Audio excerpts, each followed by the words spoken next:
എല്ലാവരും സുഖമായിട്ടിരിക്കാന്ന് വിചാരിക്കുന്നു. അപ്പൊ എല്ലാവർക്കും അഡ്വാൻസ് ഹാപ്പി ഓണം. അപ്പൊ എന്തായി നിങ്ങളുടെ ഓണം? അപ്പൊ ഞാൻ തന്നെ കുറച്ച് ഓണ പർച്ചേസിന് ഇറങ്ങിയിരിക്കുകയാണ്. അപ്പൊ ഞാൻ വന്നിട്ടുള്ളത് തൃശ്ശൂരാണ്. അപ്പൊ നമുക്ക് ഓണ പർച്ചേസ് കണ്ടാലോ? ജീവിതത്തിലെ എല്ലാ കാര്യങ്ങളും അവസാനം വെക്കണ പോലെ ഇന്നും അത് സംഭവിച്ചിട്ടോ. വേറെ ഒന്നുമല്ല, നാളെ പൂക്കളുണ്ടത്, ഇന്നാണ് പൂ വാങ്ങാൻ പോകുന്നത്. സത്യത്തിൽ ഞാൻ ഇന്ന് വന്നിട്ടുള്ളത് തൃശ്ശൂരാണ്. നല്ല കത്തി പിടിച്ച വിലയാണ് കേട്ടോ. ഇനിയും പൂക്കൾ വാങ്ങാത്തവരുണ്ടെങ്കിൽ എൻ്റെ പോലെ ആണെന്നുണ്ടെങ്കിൽ ഒന്ന് കമന്റ് ചെയ്യുക. പിന്നെ പൂ വാങ്ങാത്തവരുണ്ടെങ്കിൽ എത്രയും പെട്ടെന്ന് തന്നെ തൃശ്ശൂർക്കാരുണ്ടെങ്കിൽ കേട്ടോ ഇവിടേക്ക് പോരെ. അത് കഴിഞ്ഞതിന് ശേഷം അവിടുന്ന് കുറച്ച് അറിഞ്ഞ പുറിഞ്ഞ പൂക്കളൊക്കെ വാങ്ങിട്ടോ. വേറെ ഒന്നല്ല, നാളെ എൻ്റെ ക്രിയേറ്റീവിലാണ് പൂക്കൾ ഇടുന്നത്. അപ്പൊ അതൊക്കെ വാങ്ങിക്കഴിഞ്ഞതിന് ശേഷം പിന്നെ നമ്മുടെ ആത്മാർത്ഥ സുഹൃത്തിനെയും വൈഫിനെയും അവരുടെ ഉണ്ണീനെയും ഞാൻ കണ്ടു കേട്ടോ. സത്യം പറഞ്ഞു കഴിഞ്ഞാൽ കുറേ നാളായിട്ട് ഈ ആത്മാർത്ഥ സുഹൃത്തിനെ കണ്ടിട്ട്.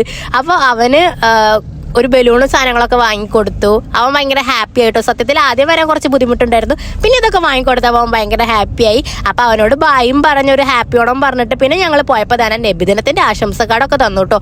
വലിയ തൃക്കാക്കരപ്പനൊക്കെ തൃശ്ശൂർ ഉണ്ടാക്കി വെച്ചിട്ടുണ്ടോ. പിന്നെ കുറച്ച് അറിഞ്ഞ പറഞ്ഞ സാധനങ്ങളൊക്കെ വാങ്ങിയിട്ട് പിന്നെ മാർക്കറ്റിൽ പോയി. അപ്പൊ ഇത്രേ ഉള്ളൂ. ബായ്.